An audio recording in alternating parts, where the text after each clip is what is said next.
여러분 안녕하세요. 8월 3일 화요일 아침입니다. 하나님께서 오늘도 참 좋은 날 우리에게 선물로 주셨네요. 말씀 보면서 기도하면서 또 하루를 시작하도록 하겠습니다. 오늘 함께 볼 말씀은 잠언 19장 1절에서 15절까지의 말씀입니다. 가난하여도 성실하게 행하는 자는 입술이 패역하고 미련한 자보다 나으니라.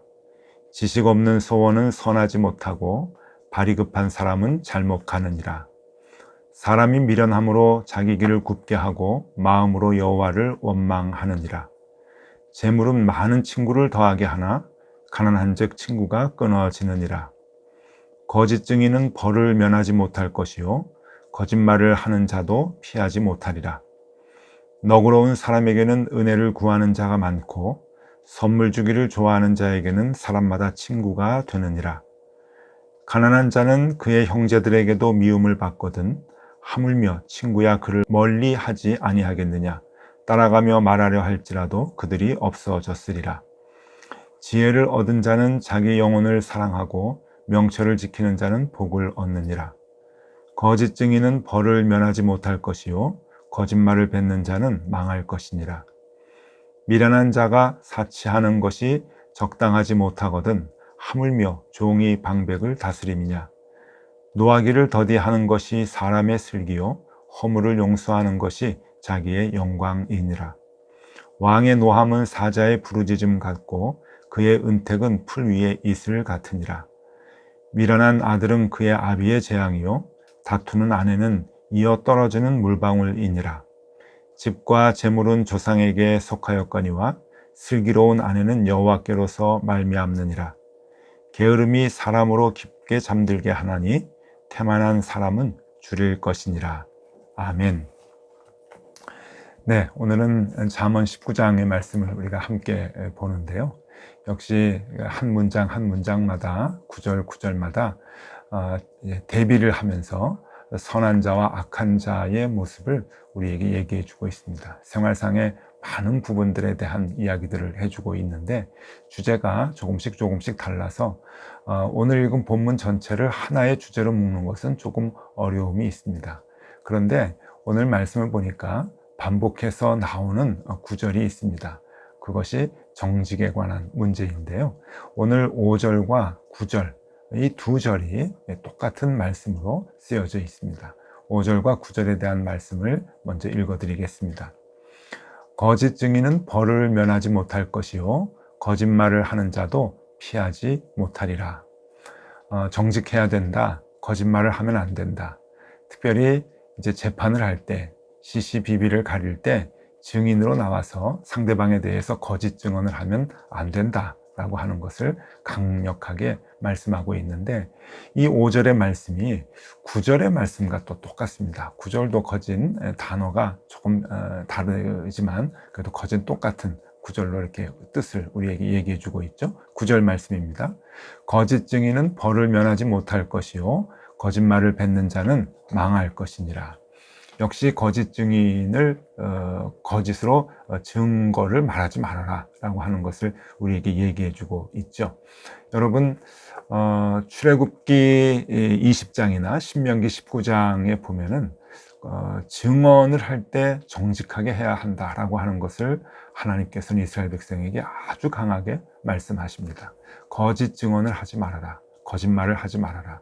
근데 이것은 곧 법정에서 거짓말을 하는 것만 얘기하는 것이 아니죠. 우리의 삶 속에서 우리가 항상 정직해야 되고 거짓말을 하면 안 된다라고 하는 것을 얘기해 주고 있는데 왜 거짓말을 하면 안 되는가? 그것은 진리를 왜곡하는 행위이고 그러니까 사회의 질서 그 자체를 다 송두리째 어지럽히는 행위가 되는 것이죠.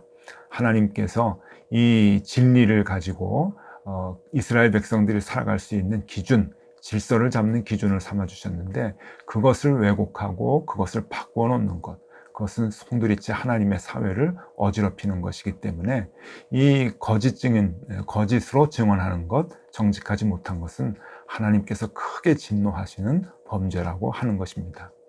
또 하나는 이 거짓 증언을 하는 것이 이웃에게 불이익을 가져다 주기 때문에 그런 것이죠. 이웃에게 이웃이 얻어야 하는 정직한 것을 얻을 수 있도록 해줘야 되는데 이 거짓말 때문에 이웃이 얻어야 하는 것을 얻지 못하게 하고 불이익을 당하게 하는 것, 하나님께서 견디지 못하시는 그러한 그 불의로 보고 계시는 것입니다.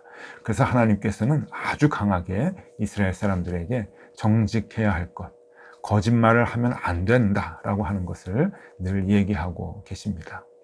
그래서 여러분, 오늘은 이 정직에 대한 얘기를 우리가 같이 좀 생각해 볼까 합니다. 조금 주제가 무겁죠. 그리고 이 정직이라고 하는 것은 우리의 삶에 있어서 적용을 하려면 조금 불편한 감이 없지 않아 있습니다. 그러나 하나님의 말씀은 언제나 우리에게 선포돼야 되고 우리가 하나님의 마음이 어떤가 하는 것은 언제나 알아야 됩니다. 그래서 이 정직에 대한 것, 저도 많이 불편하고 부끄러운 부분이지만 그래도 하나님의 말씀을 오늘 아침 주셨으니까 같이 살펴보도록 하겠습니다. 여러분, 정직이라고 하는 것을 생각할 때 우리의 마음속에 변하지 않는 그러한 그 생각이 하나 있습니다. 정직을 말할 때 우리의 마음속에 이런 생각이 늘 있죠. 정직하면 손해본다 라고 하는 것. 여러분 어떠세요? 늘 많이 들어왔고 여러분들도 혹시 거기에 동의하고 계시지는 않습니까? 정직하면 손해본다. 네, 우리는 정직하면 손해본다고 하는 생각을 우리도 모르는 사이에 하고 있습니다. 세상 사람들도 하고요. 그리고 그리스도인들도 정직하면 손해본다라고 하는 생각을 웬만하면 다 하고 있죠. 저는 어느 목사님께서 이렇게 말씀하시는 걸 들었습니다. 정직하면 손해봅니다. 그런데 그리스도인들은 손해보는 한이 있어도 정직해야 합니다 라고 말씀을 하시는데 참 귀한 말씀이죠.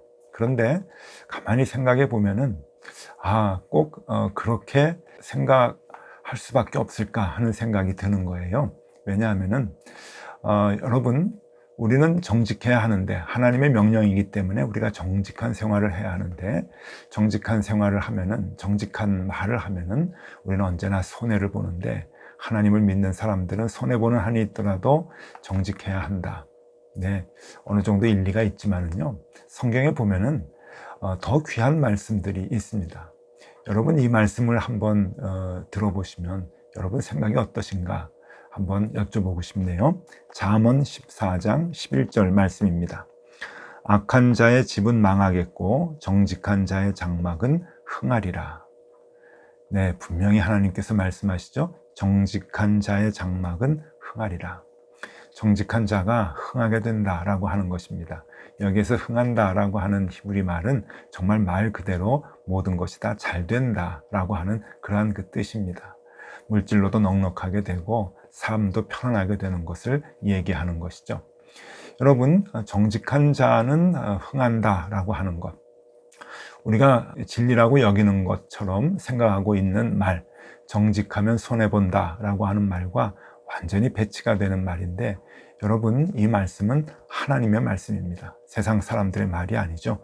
정직한 자의 장막은 흥한다 하는 겁니다. 자, 여러분 어떤 것을 선택하시겠습니까? 어떤 것을 믿어야 합니까? 네, 세상 모든 사람들이 정직하면 손해본다 라고 생각하고 얘기할지라도, 그래서 정직하게 사는 삶을 꺼릴지라도 여러분, 우리는 하나님의 말씀을 믿고 사는 사람들이죠. 하나님은 우리에게 뭐라고 말씀하시는가 하면 정직한 자의 장막은 흥한다 라고 말씀하고 계십니다. 그리고 오늘 잠언의 본문에서도 거짓말을 하는 자, 거짓 증언을 하는 자는 다 멸망한다. 하나님께서 그 삶을 망하게 할 것이다 라고 하는 것을 분명하게 얘기하고 계시죠. 하나님의 말씀입니다. 우리가 하나님의 말씀을 믿으며 살아가기 때문에 여러분, 이 말씀도 우리가 믿을 수 있어야 합니다. 잠언 14장 11절에 있는 말씀뿐만이 아니고요, 잠언 15장 19절에도 이런 말씀이 있습니다. 게으른 자의 길은 가시울타리 같으나 정직한 자의 길은 대로우니라. 정직한 자의 길은 아주 큰 길이다, 넓은 길이다, 흥왕한다 라고 하는 그러한 의미겠죠. 그러니까 정직한 자의 장막은 흥할 것이다 라고 하는 것과 똑같은 의미입니다. 정직한 자의 길은 대론이라, 어려움이 없이 평탄하게 될 것이다. 여러분, 하나님께서 그 정직한 자의 길을 넓게 해주신다 라고 하는 약속의 말씀입니다.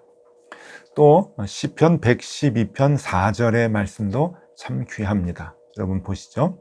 정직한 자에게는 흑암 중에 빛이 일어나니 그는 자비롭고 긍휼이 많으며 의로운 이로다.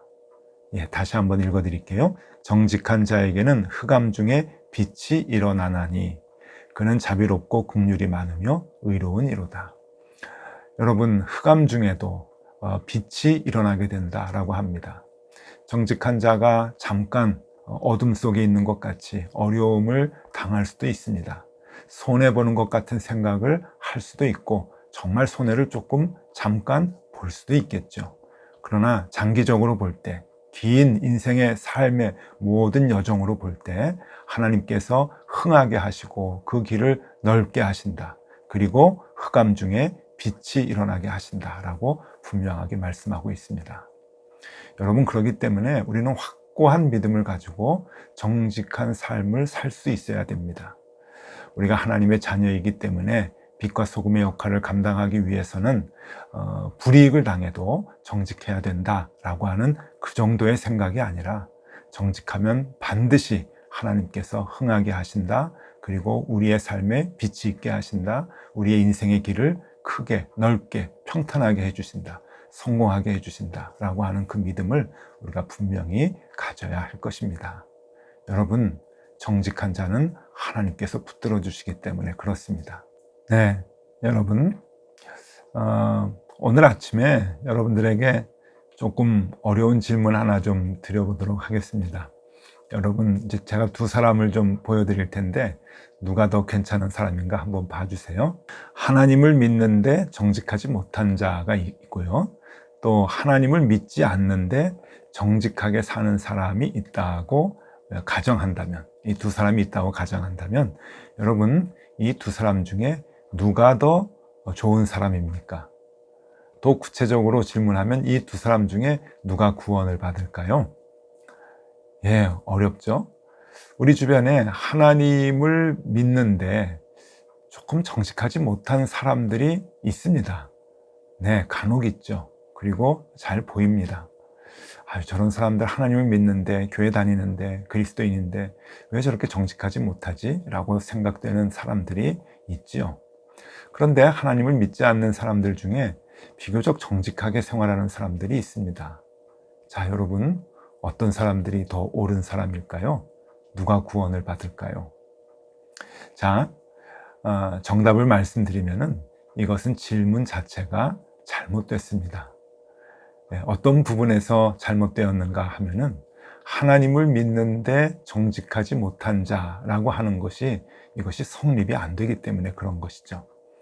왜냐하면은 하나님을 제대로 믿으면 우리는 정직할 수밖에 없습니다. 왜냐하면 어제도 말씀드렸지만 우리의 언어 생활을 하나님께서 지켜보시다가 나중에 심판하신다. 어제 우리가 분명히 말씀으로 확인을 했죠. 하나님은 우리를 그 언어의 씀씀이를 보면서 다 계수하고 계시고 나중에 심판하신다.